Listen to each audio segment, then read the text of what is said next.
जय हिंद प्यारे बच्चों, मैं हूं परवेज और आप देख रहे हैं यूट्यूब चैनल मैथ्स बाय एमपीक्यू। प्यारे बच्चों, आज हम थ्योरी ऑफ इक्वेशन में क्वेश्चन नंबर 13 ले रहे हैं। ठीक है ना। इस क्वेश्चन नंबर 13 में हमको क्या दिया है, थर्ड पावर की एक इक्वेशन दी है। आप देख सकते हैं बोर्ड पर x cube minus p x plus q equal to zero. हमें एक ऐसी कंडीशन पता करना है जब इसके दो रूट्स इक्वल हों। ठीक है। तो आप अच्छी तरीके से एक बात जानते हैं कि थर्ड पावर की इक्वेशन में जो रूट्स होते हैं वो तीन होते हैं। जैसे कि मान लो अल्फा है, बीटा है, गामा है। अब हमको यहाँ पर दिया है कि इसके दो रूट्स इक्वल हैं, तो हम अल्फा बीटा गामा की जगह अल्फा को हम बीटा के बराबर ले लेंगे या बीटा को गामा के बराबर ले लेंगे। हमको ऐसे दिया है ना, क्योंकि दो रूट्स इक्वल हैं और साथ में ये इक्वेशन है, तो इसका सबसे पहले कंपेरिजन हम जो स्टैंडर्ड इक्वेशन से भी करेंगे। तो आप देखिएगा ध्यान से। सबसे पहले हम यहाँ पर लिखेंगे गिवन। ठीक है ना। हमेशा हमें दिखना चाहिए दिया है, यानी कि गिवन। क्या दिया है हमको? दिया है एक्स की power 3 minus p x plus two equal to zero. प्यारे बच्चों, जो थर्ड पावर की स्टैंडर्ड इक्वेशन है वो आप पिछले 2-3 वीडियो में देख चुके हैं क्या होती है। अब हम यहाँ पर डायरेक्ट कंपेरिजन करेंगे। हम यहाँ पर क्या कंपेरिजन करेंगे? वेयर। हम यहाँ लिखेंगे वेयर। अब आप कंपेयर करें तो P1 कितना है? P1 है माइनस का, P1 है यहाँ पर जीरो, क्योंकि यहाँ पर एक्स स्क्वायर का पोर्शन नहीं है। और P2 कितना है? यहाँ पर माइनस का P है। और जो आपका P3 है वो कितना है? Q है। हमने जो स्टैंडर्ड इक्वेशन होती है उससे बढ़िया कंपेरिजन कर लिया, कोई दिक्कत नहीं है ना। यहाँ पर एक्स स्क्वायर वाला पोर्शन नहीं है, इसलिए P1 हमारा जीरो हो गया, फिर P2 हमने कर लिया, फिर P3 कंपेयर कर लिया। अब जैसे कि आपको क्वेश्चन में दिया है कि इस इक्वेशन हमें ऐसी कंडीशन पता करना है कि इसके दो रूट्स इक्वल हैं। सबसे पहले हम रूट्स मानेंगे। हमने मान लिया यहाँ पर लेट अल्फा बीटा गामा। सबसे पहले हम अल्फा बीटा गामा मानेंगे। Let alpha beta gamma are the three roots, है ना। तीन रूट तो होना ही है इसके। Three roots are the three roots of the given equation. जो हमारी इक्वेशन है ना, गिवन इक्वेशन, हमने यहाँ पर मान लिया are the three roots of the given equation. लेकिन प्यारे बच्चों, हमें यहाँ पर दिया है कि इसके दो रूट्स इक्वल हैं। तो कोई से भी रूट्स को हम दो रूट्स को इक्वल ले सकते हैं। तो मैं यहाँ पर मान लेता हूँ कि अल्फा बीटा के बराबर। तो आप देखिए, जब अल्फा बीटा के बराबर होगा तो क्या होगा। तो आप यहाँ लिख सकते हैं बहुत आसानी से। आप यहाँ पर लिख देंगे सिंस, है ना। ये आपको दिया है कंडीशन दी है आपको कि सिंस हमको दिया है अल्फा इक्वल टू बीटा, है ना। ठीक है ना। हमने मान लिया ऐसा, अल्फा इक्वल टू बीटा। क्यों? हम बीटा इक्वल टू गामा भी ले सकते हैं, अल्फा इक्वल टू गामा भी ले सकते हैं। तो यहाँ पर कंडीशन दी थी कि दो रूट्स इक्वल है, तो हमने अल्फा इक्वल टू बीटा ले लिया। अब यहाँ पर बात आती है नाउ, यहाँ पर बात आती है अब नाउ रिलेशन, है ना। हमेशा की तरह हम यहाँ लिखेंगे relation between roots and coefficient. प्यारे बच्चों, हम आपको पहले भी कई बार बता चुके हैं, रूट्स हमारे अल्फा बीटा गामा है और जो कॉफिशेंट है वो P1 P2 P3 है। तो तीन रिलेशन होते हैं। पहला रिलेशन क्या आएगा आप देखना है। पहला रिलेशन आएगा अल्फा प्लस, है ना, beta plus gamma equal to minus का P1, यानी कि यहाँ पर आएगा जीरो। ठीक। और दूसरी बात, दूसरा रिलेशन क्या हो जाएगा हमारा? हो जाएगा alpha beta gamma gamma alpha, वो होता है P2, यहाँ पर आएगा माइनस का P। और जो तीसरा रिलेशन होता है हमारा वो होता है alpha beta gamma equal to minus का P3, तो ये हो जाएगा माइनस का Q। प्यारे बच्चों, अब हमें जो कंडीशन दी, आप उस कंडीशन पे ध्यान दीजिएगा। हमको अल्फा बीटा के बराबर दिया है, हम चाहे तो बीटा अल्फा के बराबर भी ले सकते हैं, कोई दिक्कत नहीं। यहाँ पर सिर्फ हमको देखना है सारी चीज़ों को। तो मैं क्या करूँगा, बीटा की जगह अल्फा रख दूंगा रिलेशन नंबर 1 में। तो क्या करेंगे हम यहाँ पर आगे चल के, आप देखना आगे, आप देखिएगा हम यहाँ पर क्या करने वाले हैं। हम यहाँ पर क्या करेंगे, इसको नंबर 1 नाम देते हैं। मान लो ये इक्वेशन नंबर 1 है ना। और तीन तीन रिलेशन तो आप देख ही रहे हैं, कोई दिक्कत नहीं है ना। तो हम लिखेंगे from equation first and the relation first, है ना। यहाँ पर लिखेंगे हम फ्रॉम, है ना, फ्रॉम इक्वेशन फर्स्ट, ये इक्वेशन फर्स्ट है, एंड द रिलेशन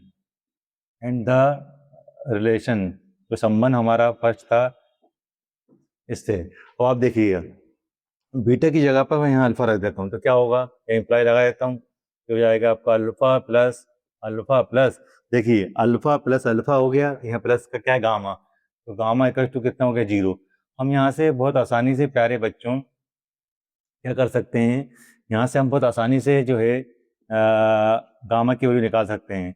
गामा की वैल्यू आएगी हमारी माइनस का 2 अल्फा, ये होगी गामा की वैल्यू हमारी माइनस का 2 अल्फा। तो गामा की वैल्यू हमारी माइनस का 2 अल्फा कैसे हो गया, अब आप समझते होंगे अच्छी तरीके से कि अल्फा और अल्फा होगा 2 अल्फा, वो 0 के इक्वल गए तो क्या हो गया माइनस का 2 अल्फा, इसलिए हमारे जो गामा की वैल्यू हो गई है माइनस का 2 अल्फा। अब देखिए प्यारे बच्चों, हमें वो कंडीशन पता करना है ना कि जब उसके दो रूट्स इक्वल हो तो क्या होंगे। तो हमने एक तो ये गामा निकाल लिया। अब हम अच्छी तरीके से जानते हैं जो गामा है ना, सॉरी जो जो हमारे कोई जो इक्वेशन नंबर फर्स्ट है उससे हम अगर देखें ध्यान से बीटा की वैल्यू अल्फा अगर हम रिलेशन नंबर 2 में रख दें तो क्या होगा। हम क्या करेंगे, यहाँ पर लिखेंगे हम नाउ, है ना। अभी हमने रिलेशन नंबर किस में रखा था, 1 में रखा था। नाउ फ्रॉम, अब हम वापस लिख देंगे नाउ फ्रॉम, है ना, इक्वेशन, फिर से हम इक्वेशन फर्स्ट ही लेंगे। Now from equation first and the relation क्या है, हम सेकंड रिलेशन ले रहे हैं, एंड द रिलेशन सेकंड, है ना, हमारा सेकंड रिलेशन है तो हम सेकंड रिलेशन यहाँ लिख देते हैं। ये हमने इम्प्लाई लगा दिया, कोई दिक्कत नहीं। सोच के तो देखो यार कि बीटा की वैल्यू जब मैं अल्फा यहाँ रखता हूँ यहाँ होगा अल्फा स्क्वायर, है ना, जहाँ पर बीटा है। तो आगे सॉल्व करते हैं, अब क्या होता है, ये हो गया आपका अल्फा इंटू अल्फा। क्यों, क्योंकि यहाँ पर मैं बीटा की जगह पर अल्फा रख रहा हूँ इक्वेशन फर्स्ट से, और ये बीटा गामा है और ये क्या है गामा अल्फा है। हम इसको जैसा है वैसा क्या वैसे लिख लेते हैं। तो ये हो जाएगा आपका प्लस का अच्छा एक चीज़ और हम आपको बताना भूल गए कि बीटा की जगह अल्फा यहाँ पर भी रखना था। यहाँ कितना हो जाएगा, ये हो गया अल्फा, ये हो गया गामा, प्लस आप देखिए आप अल्फा गामा फिर प्लस कितना हो जाएगा अल्फा गामा, ये भी तो अल्फा गामा ही है।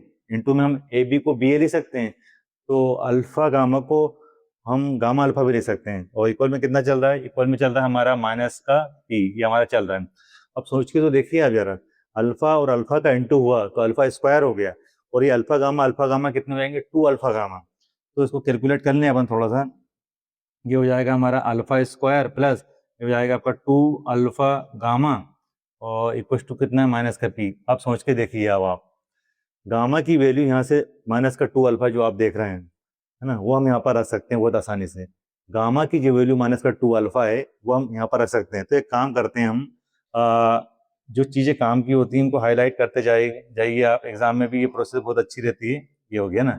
अब हम एक काम करते हैं कि जो हमने हाईलाइट किया है वो हमारे बहुत काम आएगा। हमारी इक्वेशन नंबर 1 ये हो गई थी, हम इसको मान लेते हैं इक्वेशन नंबर 2, इक्वेशन नंबर 2 मान लेते हैं, और इसको मान लेते हैं इक्वेशन नंबर 3। अब होगा क्या, इस पे ध्यान दो और इस पर ध्यान दो। जो गामा की वैल्यू है माइनस का 2 अल्फा, हम relation number sorry equation number 3 में रखने जा रहे हैं। हम यहाँ लिख देंगे फ्रॉम, है ना, फ्रॉम इक्वेशन कौन सी है second, from equation second and third, ये लिखना है आपको सारी चीजें ना, और यहाँ लगा देंगे हम इम्प्लाई। सोच के तो देखिए यार, अल्फा स्क्वायर शानदार तरीके से चल रहा है, कोई दिक्कत नहीं, प्लस यहाँ आ गया 2 अल्फा, है ना, और गामा, गामा की वैल्यू हमारी माइनस की 2 अल्फा, माइनस की 2 अल्फा, ये देखिए आप गामा की वैल्यू, और इक्वल में कितना चल रहा है माइनस का पी चल रहा है।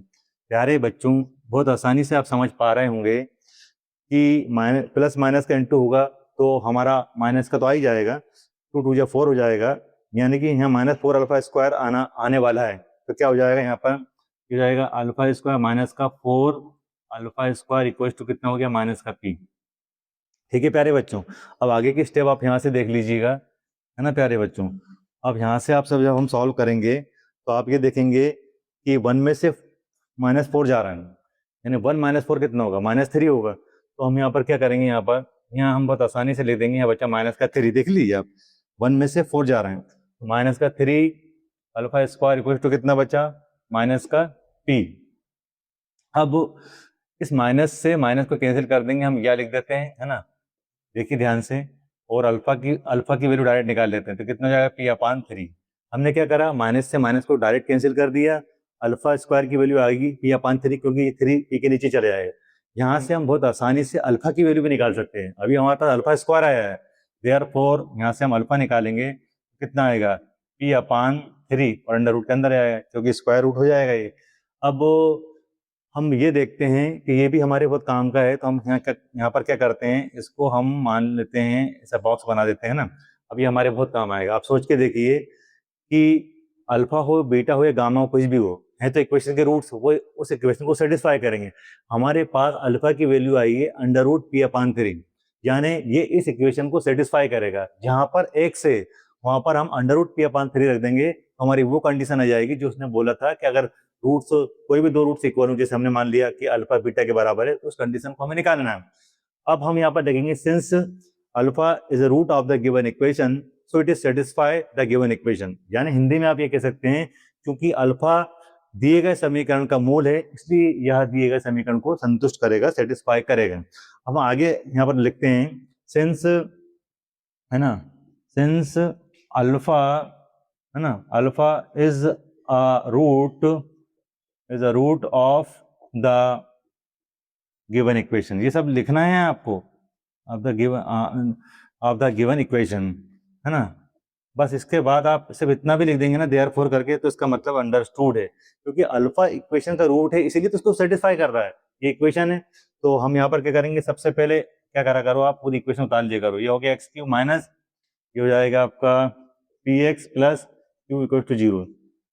अब इम्प्लाई लगा दो। आप करो क्या, जहां पर x दिख रहा है आपको, वहां पर आप क्या रख दोगे, p/3 रख दोगे, ठीक है ना। तो कितना हो जाएगा यहाँ पर, सबसे पहले तो आपको ढंग से भी समझ सकते हैं हम कि जहां पर x से अल्फा रख दिया अपन, है ना, तो क्या हो जाएगा, ये α³ माइनस p α प्लस q = 0, है ना, अल्फा।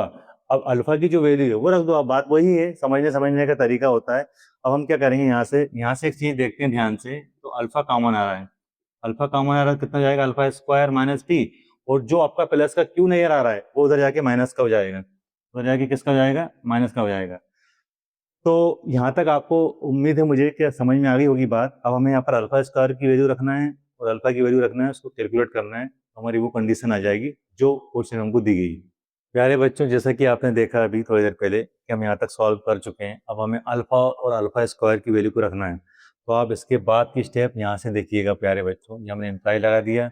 अब अल्फा की वैल्यू कितनी है, √p/3, यहाँ पर हो जाएगा √p/3, है ना। अब प्यारे बच्चों α² की वैल्यू कितनी होगी, हम ये देखिए p/3 हो जाएगा p/3, और माइनस का p, है ना, और इक्वल में क्या चल रहा है, माइनस का q। प्यारे बच्चों क्या हो रहा है, 1/3 - 1 हो रहा है ना। सॉल्व कर लेते हैं अपने इसको भी आज। ये हो जाएगा p/3, है ना, तो ये हो जाएगा p-3p/3। एलसीएम ले लिया हमने और कुछ नहीं करा प्यारे बच्चों, सिर्फ एलसीएम लिया है बस। 1 में से -3 जा रहा है तो माइनस का 2 बचेगा। आप देखेंगे यहाँ पर p/3 है, ये बढ़िया, यहाँ बचेगा माइनस का 2p/3, है ना, और इक्वल में कितना जाएगा, माइनस का q। देखिए आप ध्यान से। अब इस अंडर रूट को कैंसिल करने के लिए हम दोनों तरफ का स्क्वायर कर देते हैं। यहाँ पर लिख देंगे हम स्क्वायरिंग, है ना, स्क्वायरिंग बोथ ऑफ साइड, है ना, बोथ ऑफ साइड्स, दोनों तरफ का हमने स्क्वायर कर दिया। सिर्फ क्यों करा, ताकि वो अंडर रूट वाला जो हमारा पोर्शन है वो कैंसिल हो जाए। तो यहाँ पर कितना हो जाएगा, ये हो जाएगा 4/3, सॉरी p/3, और इसका स्क्वायर करेंगे तो कितना होगा, यहाँ आएगा 4, यहाँ आएगा p², और यहाँ हो जाएगा 3 3 या 9। ये हमने स्क्वायर करके दोनों तरफ का स्क्वायर कर रहे हैं, हम ध्यान रखिएगा। यहाँ पर कितना आएगा, यहाँ पर आएगा आपका q²। अब वो सोच के देखिए आप, p यहाँ पर है, यहाँ p² है, कितना हो जाएगा, देखिए आप ध्यान से। ये हो जाएगा, ये तो ऊपर 4 है ही, और 9 3 कितना होता है, 27, कितना हो जाएगा ये 27, और p का इंटू करेंगे कितना है, p⁻3 इक्वल टू कितना है, q²। अब आपको इसको थोड़ा सा सिस्टमेटिक जमाना है। हमारा आंसर आ गया है, कुछ नहीं करना है प्यारे बच्चों, ये 4p⁻3 रहने देना है, ये 27 और q का स्क्वायर।